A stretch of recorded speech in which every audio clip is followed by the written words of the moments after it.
Hello Virgo, Sun, Moon, Rising, and Venus signs. Kamusta po kayo? Sana po ay nasa mabuti kayong kalagayan. Welcome back po sa Star Tarot.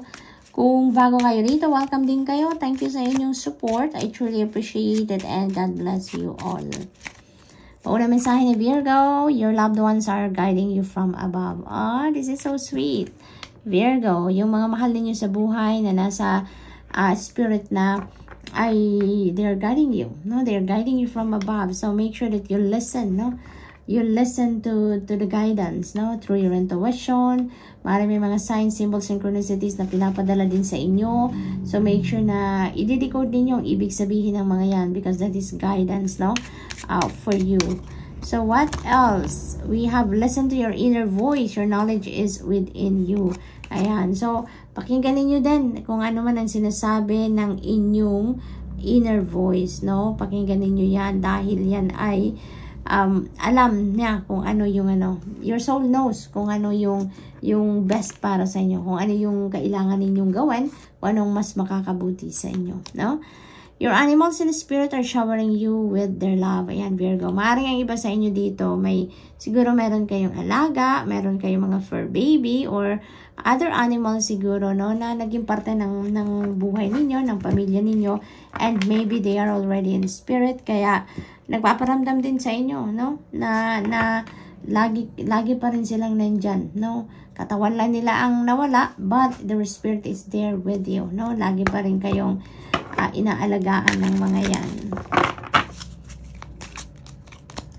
Romance, ayan, romance is in the air, Virgo. Maaring ang iba sa inyo dito, you know, maaring you're going to focus on your relationships, no, romantic relationship.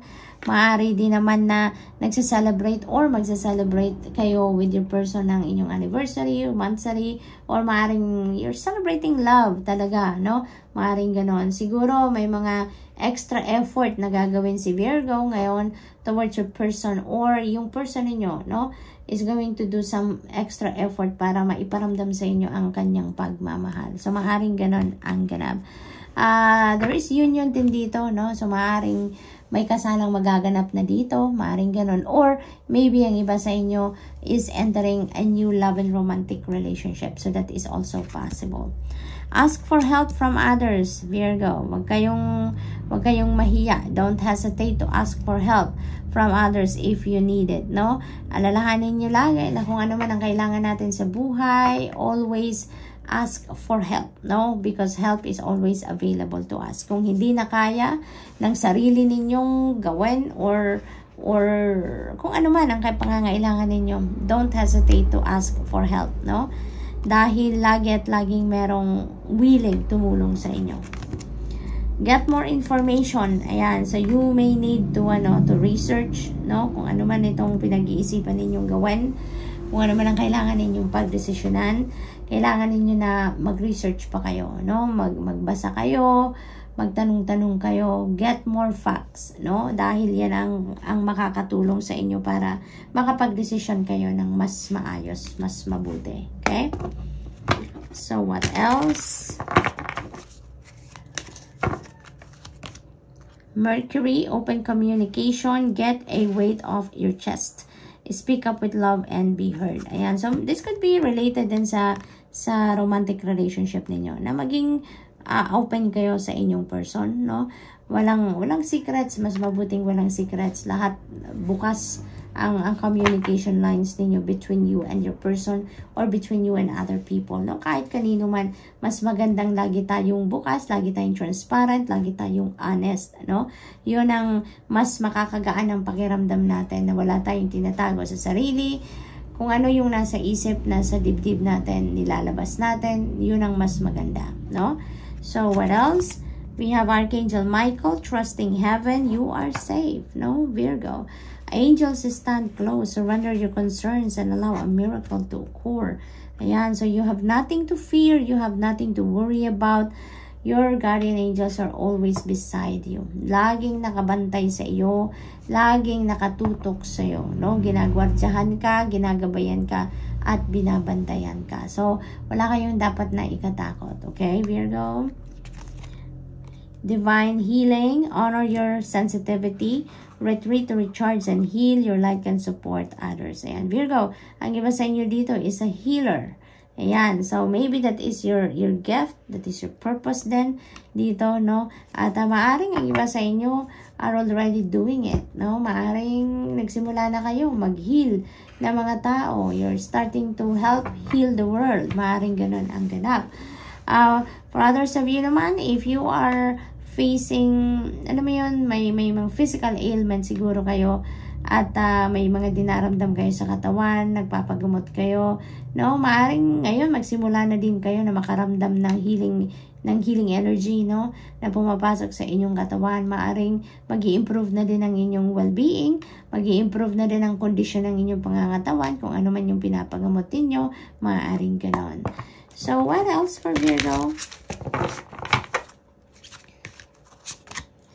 The devil energy, and maybe Virgo, because this is a Capricorn energy, maaring you are dealing with a Virgo. Oh, I mean Capricorn, no? So maaring you are dealing with a Capricorn dito, or maybe you have a Capricorn placement sa inyong chart, kaya pumasok si devil energy, no? So what else? We have 4 of Cups. Ayan, so Virgo, may offer sa inyo dito. No, may offer na pumapasok, na kumakatok, may opportunity na kumakatok sa inyo, pero parang hindi siguro ninyo ito pinapansin. Hindi ninyo pinapansin, maaring ini-ignore ninyo, or maaring hindi pa rin talaga ninyo ito nakikita. Hindi pa ninyo ito nalalaman. Kaya, ang advice sa inyo dito ni 4 of Cups, open your eyes, open your ears, open yourself dito sa opportunity na to. Baka kasi Virgo, yung opportunity na to na kumakatok sa inyo, ito na yon yung hinihintay ninyo. Ito na yon yung makakapagpa-improve ng inyong sitwasyon, makakapagbabago ng inyong mga nararamdaman, iniisip, diba? Maaring ganoon. So don't just focus on boredom, don't just focus on what you have in front of you sa ngayon, ano? Lumingon kayo, look around, because you never know yung opportunity na to. Ito na ang para sa iyo talaga, na at this time ito na yung ito na yung breakthrough na hinihintay ninyo. Okay? So what else? We have the star energy, beautiful energy. This is wish fulfillment energy, Virgo. So meron kayong wish na magka-come to fruition na. So let's claim this, Virgo. Meron ang ibibigay ang Divine Universe sa atin, no? Na kung ano ang pinapangarap natin, ano yung dream natin, maaaring mag-manifest na into our 3D reality. Maaaring payagan na, no, ng Divine Universe na ma-experience ninyo kung ano man ang wini-wish ninyo, Virgo. So this is really gorgeous, no? This is new hope as well. This is new blessings, new hope, new path. Dito, meron kayong bagong path dito na lalakaran sa buhay. You are embarking on a new journey dito, Virgo, no?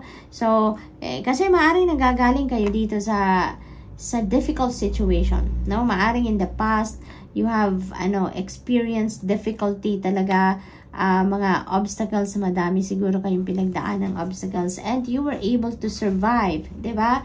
Nalampasan ninyo, nasolusyonan ninyo mga problema na alam mo yun, you managed to get out of that challenges sa buhay ninyo.